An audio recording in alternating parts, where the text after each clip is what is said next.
Hello friends, नमस्कार। मैं अवनीश पुनः एक नए वीडियो के साथ आप सभी के समक्ष उपस्थित हूं अपने चैनल ब्रेन जीएस के माध्यम से। आज एक नया टॉपिक हमने लिया है इतिहास का। साथियों, इतिहास से संबंधित है, बहुत ही इंपॉर्टेंट है, सभी परीक्षाओं में पूछा जाता है। इस तरीके के टॉपिक हम लेते हैं जो छोटी से छोटी और बड़ी से बड़ी परीक्षा में प्रश्न पूछे जाते हैं, इनसे बनते हैं प्रश्न।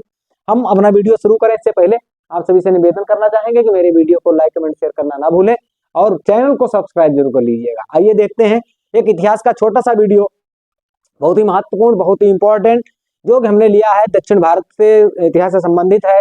अंग्रेजों यानी ईस्ट इंडिया कंपनी और दक्षिण भारत में के कुछ युद्ध हुए हैं उनके संबंध में। तो साथियों, 1766 से लेकर 1799 के बीच में दक्षिण भारत में मैसूर राज्य के साथ ब्रिटिश ईस्ट इंडिया कंपनी के साथ कुछ युद्ध होते हैं। उन्हीं युद्धों को जो कि हैदर अली के बीच में और टीपू सुल्तान के बीच में लड़े जाते हैं 1766 से 1799 के बीच। कुल 4 युद्ध लड़े जाते हैं। इन्हीं 4 युद्धों को हम आंग्ल मैसूर युद्ध के नाम से जानते हैं। तो आज हम चर्चा करेंगे आंग्ल मैसूर युद्ध के बारे में। उन्हीं बिंदुओं को शामिल किया है जो परीक्षा में आते हैं, परीक्षा की दृष्टि से बहुत महत्वपूर्ण है। कौन कौन से हैं वो बिंदु?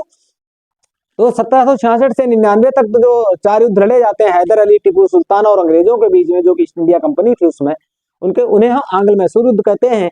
इन 4 युद्धों को मैंने एक डायग्राम के माध्यम से आपको समझाने का प्रयास करेंगे हम कि इसमें प्रथम युद्ध में क्या हुआ है, कब से कब तक हुआ, द्वितीय युद्ध कब से कब तक हुआ, तृतीय युद्ध कब से कब तक हुआ, चतुर्थ युद्ध कब से कब तक हुआ और इसका रिजल्ट क्या रहा, किस किस के बीच में लड़े गए, कौन सी इनके बीच में संधि की गई।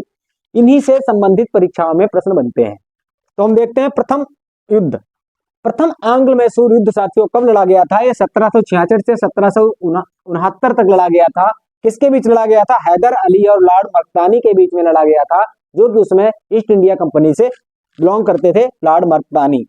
तो इसमें क्या होता है, मद्रास की संधि हो जाती है इस युद्ध में। कितने साल चलता है? 1766 से 1769 तक ये चलता है।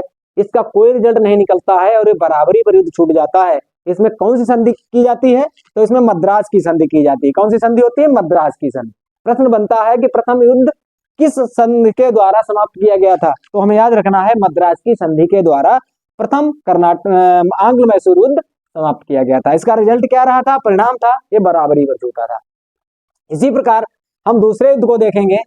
इसके बाद कई सालों के बाद द्वितीय आंग्ल मैसूर युद्ध छिड़ जाता है, क्योंकि उसमें अंग्रेजों की नीति थी, विस्तारवादी नीति थी। विस्तारवादी नीति का ही रिजल्ट था कि युद्ध होते हैं कि अंग्रेज बंगाल में तो विस्तृत हो ही चुके थे, उड़ीसा तक, उधर ये दक्षिण भारत में पहुंच जाते हैं और मैसूर राज्य पर कब्जा करना चाहते हैं, क्योंकि मैसूर राज्य जो था वो हैदर अली के कब्जे में था। हैदर अली वहां का शासक था, तो उस पर कब्जा करने के लिए युद्ध होते हैं। केवल विस्तारवादी नीति के कारण हैदर अली हार नहीं मानता है और द्वितीय युद्ध जो आंग्ल मैसूर युद्ध है वो द्वितीय शुरू हो जाता है। कब शुरू होता है? 1780 में, 1784 में। असल में साथियों, जो मद्रास की संधि हुई थी तो इसमें कुछ समझौते हुए थे। उन समझौतों को अंग्रेजों की आदत ये थी कि वो समझौतों को इग्नोर कर देते थे, तोड़ देते थे, वायदे तोड़ देते थे। इसमें भी कुछ ऐसे वायदे तोड़े गए जो कि हैदर अली को नागवार गुजरे और वस्तुतः युद्ध शुरू हो गया। तो 1780 में द्वितीय युद्ध शुरू होता है, जो 1784 तक चलता है। इसमें कुछ बिंदु महत्वपूर्ण है द्वितीय आंग्ल मैसूर युद्ध से संबंधित। कौन कौन से हैं? तो सबसे पहले तो हमको पता होना चाहिए कि युद्ध किस किस के बीच हुआ था। तो हैदर अली और वारेन हेस्टिंग्स। तो साथियों, वारेन हेस्टिंग्स उस समय बंगाल के गवर्नर जनरल थे। वारेन हेस्टिंग्स बंगाल के गवर्नर जनरल थे। यहाँ पर और महत्वपूर्ण याद रखने वाली चीज है कि ये बंगाल के प्रथम गवर्नर जनरल थे। प्रथम गवर्नर जनरल कहाँ के थे? बंगाल के थे, भारत के नहीं थे। प्रथम गवर्नर जनरल बंगाल के बनाए गए थे। इनका कार्यकाल जो था वो 1784 से 1785 के बीच था, लॉर्ड वारेन हेस्टिंग्स का।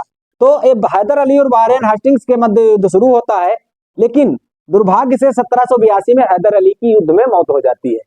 1782 में 2 साल बाद, यानी 80 में शुरू होता है और सन 1782 में हैदर अली की मृत्यु हो जाती है। मृत्यु हो जाने के बाद ये युद्ध की बागडोर जो कौन संभालता है? वो उसका बेटा टीपू सुल्तान संभालता है। हैदर अली का बेटा जो था टीपू सुल्तान, वो युद्ध की बागडोर संभालता है और पुनः वारेन हेस्टिंग्स के साथ युद्ध होता है और इतना भयंकर युद्ध होता है। युद्ध होने के बाद इसका अंत किसके द्वारा होता है? मंगलौर की संधि के द्वारा। 1784 तक युद्ध चलता है।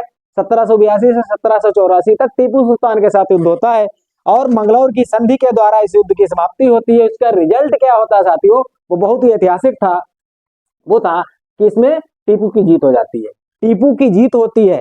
और मंगलौर की संधि का महत्व इसलिए बहुत ज्यादा है साथियों, ये बहुत ही महत्वपूर्ण संधि थी भारतीय इतिहास में, भारत के लिए, भारतीय राजाओं के लिए। यह वो आखिरी मौका था, मंगलौर की संधि जब टीपू सुल्तान करता है तो इतनी महत्वपूर्ण थी, ये भारतीय इतिहास का आखिरी मौका था जब किसी भारतीय शासक ने, भारतीय शक्ति ने अंग्रेजों के साथ अपनी शर्तों पर समझौता किया था, अपनी शर्तों पर समझौता कराया था, यानी उसकी शर्तें लिखी हुई थी और वो शर्तें अंग्रेजों को माननी पड़ी थी। ये पहला आखिरी मौका था। इसके बाद 1784 से 85 में युद्ध समाप्त हो जाता है और इसी बीच एक और युद्ध लड़ा जाता है साथियों, क्योंकि युद्ध बराबर नहीं हो रहा था, बीच बीच में हो रहा था, रुक रुक के हो रहा था। उसी बीच में एक युद्ध होता है 1781 में। कब होता है? 1781 में एक मैच होता है, 1781 में एक युद्ध होता है साथियों, वो होता है आयरकूट और हैदर अली के बीच। आयरकूट और हैदर अली के बीच एक युद्ध होता है जिसको अलीकोट नोबा का युद्ध कहते हैं। कौन सा कहते हैं? अलीकोट नोबा का युद्ध कब हुआ था? 1781 में। ये सर आयरकूट और हैदर अली के बीच में होता है। इससे भी संबंधित कई प्रश्न पूछे गए। आइए देखते हैं, इसी के साथ तीसरा युद्ध शुरू होता है। फिर 1790 में तीसरा युद्ध शुरू हो जाता है। मंगलौर की जो संधि हुई थी इसमें भी अंग्रेज अपना वायदा तोड़ते हैं, शर्तों को तोड़ते हैं, फिर पुनः युद्ध शुरू होता है। ये कॉर्नवालिस और टीपू के बीच होता है, टीपू सुल्तान और कॉर्नवालिस के बीच होता है। इसमें क्या होता है? टीपू की हार हो जाती है। इसमें श्रीरंगपट्टनम की संधि के द्वारा इसका समापन होता है। कौन सी संधि होती है? श्रीरंगपट्टनम की संधि होती है और टीपू की हार होती है। कब से होता है? 1790 से 1792 तक। चतुर्थ आंग्ल मैसूर युद्ध की क्या पोजीशन है? पुनः 1700 तृतीय युद्ध में जो था टीपू सुल्तान का काफी शासन क्षेत्र जो था, काफी क्षेत्र था, तो अंग्रेजों के पास, निजामों के पास चला जाता है। तो इससे बौखला जाता है, बहुत परेशान हो जाता है। इसको पुनः जीतने के लिए, पुनः प्राप्त करने के लिए, अपना शासन पुनः सत्ता प्राप्त करने के लिए चतुर्थ आंग्ल मैसूर युद्ध होता है और ये 1799 में होता है। लेकिन दुर्भाग्य से यहाँ पे टीपू सुल्तान की मौत हो जाती है। ये युद्ध किस किस के बीच होता है? ये टीपू और आर्थर बेलेजली के, टीपू सुल्तान और आर्थर बेलेजली के मध्य होता है। आर्थर बेलेजली कौन था साथियों? तो आर्थर बेलेजली तत्कालीन गवर्नर जनरल जो था बंगाल का, रिचर्ड बेलेजली का भाई था और ये सेनापति था। आर्थर बेलेजली कौन था? गवर्नर जनरल रिचर्ड बेलेजली का भाई था। इसमें टीपू की मौत हो जाती है और गवर्नर मैसूर पर अंग्रेजों की हुकूमत कायम हो जाती है। तो इस प्रकार आप लोगों ने देखा जो 4 मैसूर युद्ध हैं, आंग्ल मैसूर युद्ध, इनसे संबंधित महत्वपूर्ण मैंने बिंदु बताए। जरा बहुत ही शॉर्ट में इसको जरा रिकॉल कर लेते हैं। तो प्रथम युद्ध कब हुआ है? 1766 से 1769 में हैदर अली लॉर्ड मर्कटानी के मध्य हुआ, मद्रास की संधि के द्वारा, ये बराबरी को होता है।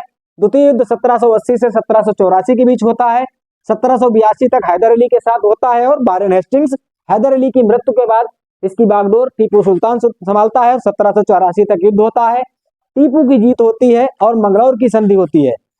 इस वारेन हेस्टिंग्स कौन था? भारत बंगाल का प्रथम गवर्नर जनरल था, जो कि 1784 से 1785 के बीच रहता है। अलीकोट नोबा का युद्ध इसी युद्ध के दौरान हुआ था, सर आयरकूट और हैदर अली के बीच। इसमें हैदर को हरा दिया गया था। तृतीय युद्ध क्या है? तृतीय युद्ध होता है 1790 से 92 के बीच। इसमें टीपू और कॉर्नवालिस के बीच में टीपू की हार होती है।